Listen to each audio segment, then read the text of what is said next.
Hey everyone, James from GMAT Ninja here. I'm one of our MBA admissions consultants, and I'm joined here by our very special guest, Maria. Want to go ahead and introduce yourself? Oh, yeah. Hi, everyone. My name is Maria Wick-Vila. I'm a 2005 graduate of Harvard Business School, and I have been giving admissions advice now for over 20 years. And I'm the founder of ApplicantLab.com, a DIY online platform where you can get all of my advice, but for a fraction of the price of traditional admissions consulting. Amazing. And as I just said, I'm one of the main admissions consultants here at GMAT Ninja. I specialize in helping people essentially find a story where they think they might not have one. I have about 15 years of experience in documentary, film, writing, editing, all the things that involve like just trying to understand a narrative and then effectively convey it to the right audience, keeping what they have in mind. So it's really fun for me to work with people, merging this writing skill set with the more business side of things and help them accomplish their goals. Okay, so today we are doing another reaction to a real draft of an MBA admissions essay. The way this works is we are going to have a link down below to a PDF that has the essay draft. It's from a real student who is very brave and very generous and wants to get advice from us on video in public. So thank you very much. What you want to do is actually just pause, download that file, take a read. We're not going to read the essay to you. It's good if you just have it already under your belt. And then we're going to just talk through what's jumping out at us, where we can see opportunities for improvement, where things are working well, and hopefully give everyone some very tangible advice using a real world example. If you want to submit your own essay draft to be part of this series, we're also including a link in the description so you can submit something. We'd love to read your work and with your permission, talk about more essays. It's really fun and hopefully helpful to everyone watching. So today we have a student we're going to call Toro, for reasons you will soon see. So we anonymize all these essays. We don't want to be putting personal information out, but a little bit of background on El Toro, applying to Haas School of Business, UC Berkeley. This person actually has a very international background, was born in Europe, raised in Australia, living in Mexico, speaking all the languages, very impressive, has worked in investment banking in Mexico City, big finance background, financial broker, financial coordinator. And on the personal side, loves soccer, tennis, chess, and lifting weights. Now, this is an essay prompt from Haas, which can be personal. What makes you feel alive when you are doing it and why? It's more on the shorter side of things. But El Toro has told us about their experience running with the bulls in Pamplona, Spain. And so let's kind of dive in here for everyone who has read the essay. I want to go ahead and say something that's working. One strength of this draft as it is like the scene setting is very good. I think that like it's an immersive story. It really puts me in the shoes of this experience. It's pretty well paced, and something that people underestimate that is very important when you're trying to like get someone to see your perspective is like really just putting them in like one moment to the next, like this happens, this happens, this happens, rather than just kind of flying by everything and going straight to the result. Me being able to feel like I was kind of part of those moments of running into the street, hearing the sound, having memorable images, that's like just really great storytelling 101. And I think there's a lot of good examples of that happening here. Yeah, I completely agree. I think the essay is strong in that it does paint that vividness, especially in the paragraph talking about the running of the bulls. And I think that the essay also does a great job of highlighting the very international aspect of this person's candidacy, which does seem to be one of the biggest strengths that they're coming into this process is, look, business schools understandably love people who have a really diverse global experience. And so this candidate is really using this essay in a way to kind of be like, yoo-hoo, in case you missed it. In case it didn't hit you before, I'm super international. And so I think the essay does a great job of doing that. But to build on your comment about the vividness of the storytelling, I completely agree. However, that vividness doesn't really start until paragraph 2. Mm-hmm. Paragraph 1 is just this kind of mishmash of random inspirational words, daunting, thrilling, unpredictable, unconventional. It's just sort of like this adjective soup. And it really almost sounds like those inspirational posters that used to be so popular that you would see like in corporate boardrooms, like with a picture of an eagle flying, and it's like, be unconventional and unpredictable, or something like that. And it's not really, that opening paragraph is really not, I see what he's trying to do with it. He's trying to use the opening paragraph to tie together two very different thematic stories, running with the bulls and then moving to Mexico and getting married. So I think he's trying to force together this is like the mortar that's trying to glue together these two disparate topics. However, it's too vague, too many words, not really saying a whole lot. And as I was asking myself, so how could he improve this? I actually think that what I would do if I were editing is I would just cut paragraph 1 entirely.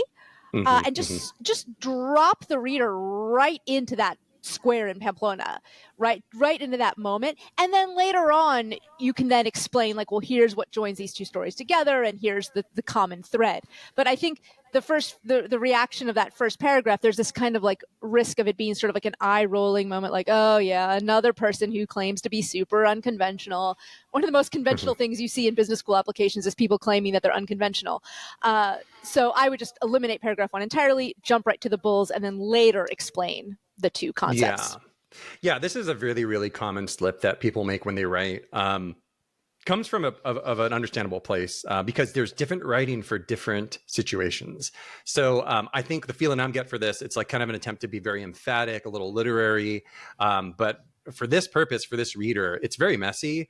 And like you mentioned a metaphor here, you said mortar. So it's like, we all want the glue that kind of helps our points stick together, but you can't give a paragraph that's all glue without the real substance, especially if you're leading with something, right? And one thing that I noticed here is we have a question that's pretty pointed, right? What makes you feel alive and why? We're answering this question so many times.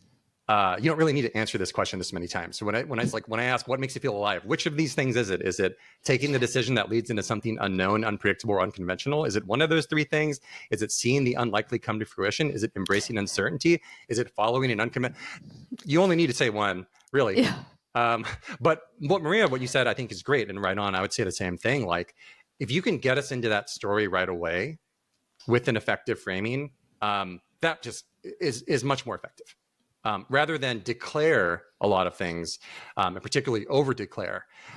Put us in your shoes, help us understand the thing you really experienced that shaped your view. And then, it will just get me engaged much more quickly and more invested in what's happening to you and why it matters.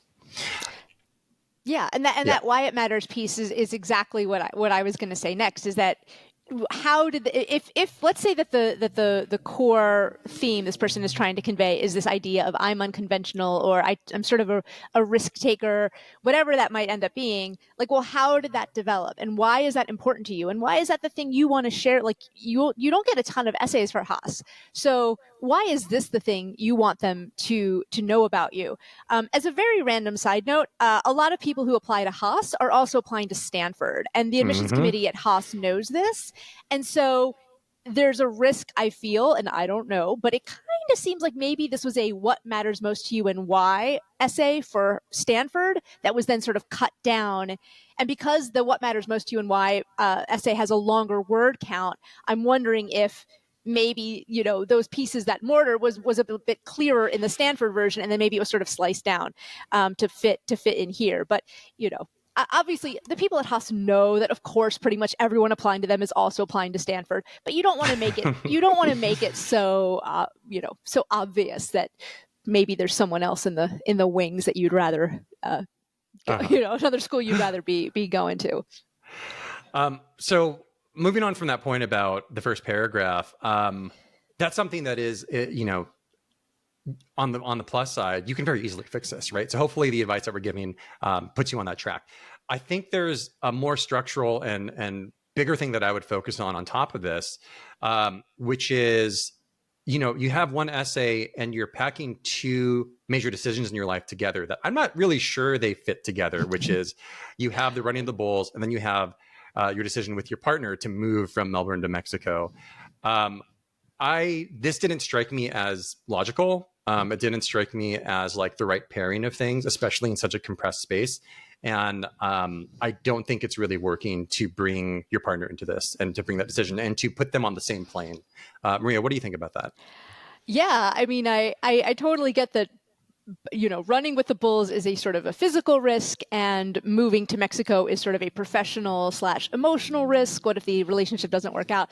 But I don't know, if I were this person's partner, I wouldn't be all that thrilled that marrying me was seen as risky as almost getting gored on the horns of a bull, and ending up in the hospital. Like, whoa, it shouldn't feel that, if you're making that step to eventually marry someone, one would hope that it, of course, there's always going to be risk. That's unavoidable, but it's not such like a mortal risk that, yeah, they're pretty much evil.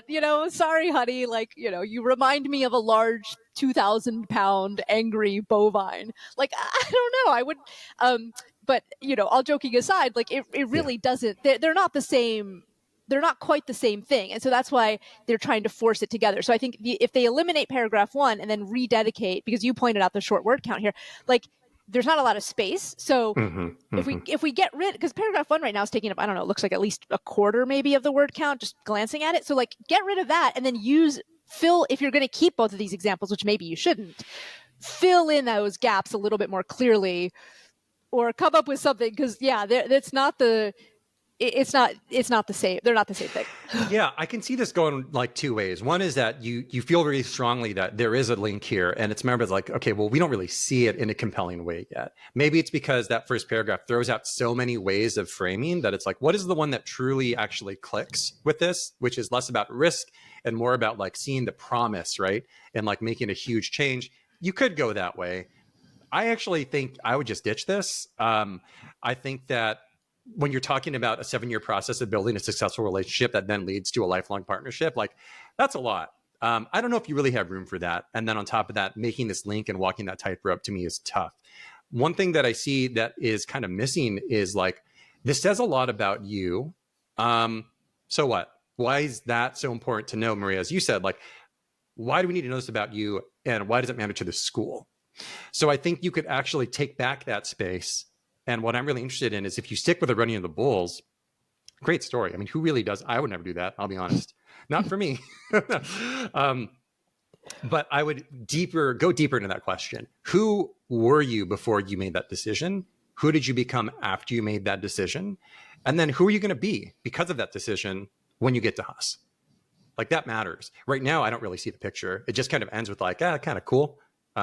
Is that all you want to leave me with of my impression of you, as opposed to seizing the horns, I guess? I see what you did there. Yeah. The narrative of like, let's carry this forward. What is this really going to mean for you when you accept me as a future leader and a major contributor to your school? Yeah, I think that exactly. The candidate needs to ask themselves, like, okay, what is it that I want them to know about me? And are there perhaps risks to this? So, for example, the person has a background in finance. They are writing this. The underlying theme is that of taking risks. And so, well, maybe are they doing it because they want to show, like, I'm not just some boring finance guy, like I can be exciting? Or conversely, it runs the risk of being like, well, I'm someone who's perhaps, I make bad decisions. I'm someone who takes risks. And I can tell you, as someone who has seen graduates of her own business school go to jail for things like securities fraud, maybe this is not as charming of an anecdote as a brand trait as you think it is. Now, I'm not saying that it's not at all charming. It's a really cool story, but also think about, like, what's the overall, how am I portraying myself? And then also keep in mind that if you are trying to portray yourself as, I'm some adventurous person who grabs life by the horns, is that going to mesh with what my recommenders say about me, right? Is that going to mesh with what my resume says about me? So also keeping in mind, like, that whole package, instead of just this one essay in a vacuum, how's that entire application package portraying me? And is it someone that the school is going to want to say, yes, we want you on our campus and we want you as a member of our alumni community? I want to say one last thing here, because we've been talking a lot about like the perception of risk. I do want to acknowledge that, like, in the essay, there isn't a lot, if any, mention of risk and real emphasis on that exact word. So it's not that we're, I hope this doesn't feel like we're just making up a thing. I think what's important to recall here is that, like, given the overall background, right? Like, the reader can make these associations, and like, your job is to make sure there's no room for them to get the wrong idea, right? And on the positive side, make sure that you are presenting the ultimate narrative framing that is very effective at giving them the right idea. So when you have kind of a first paragraph that goes in a bunch of different directions of saying somewhat kind of the same thing, it leaves room for that to come in. And yeah, just like you said, Maria, like thinking holistically about, okay, who's reading this? What other pieces are they putting together?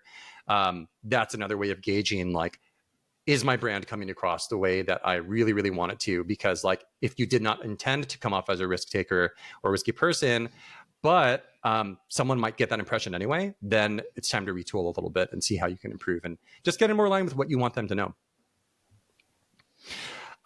Well, hopefully this was a nice, short, sweet review and reaction that is helpful, not just to the brave El Toro who submitted this essay, but anyone else who's thinking of applying to Haas, anyone else who's just trying to find the best possible meaning in their personal experiences and make that relevant, right, to an MBA context. And if you want to see more of these videos, if you have any feedback, please do just leave a comment below, and definitely use the link if you want to submit your own essay, and we'll try to make more of these videos as much as people want them to be here.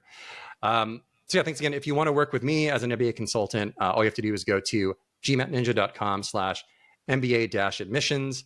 If you go to GMAT Ninja, you will find me by following the guiding lights. And there's more about my background in storytelling and kind of tech startup work as well that informs everything I do. So I hope to work with you soon. Maria, how can people get help from you? Applicantlab.com.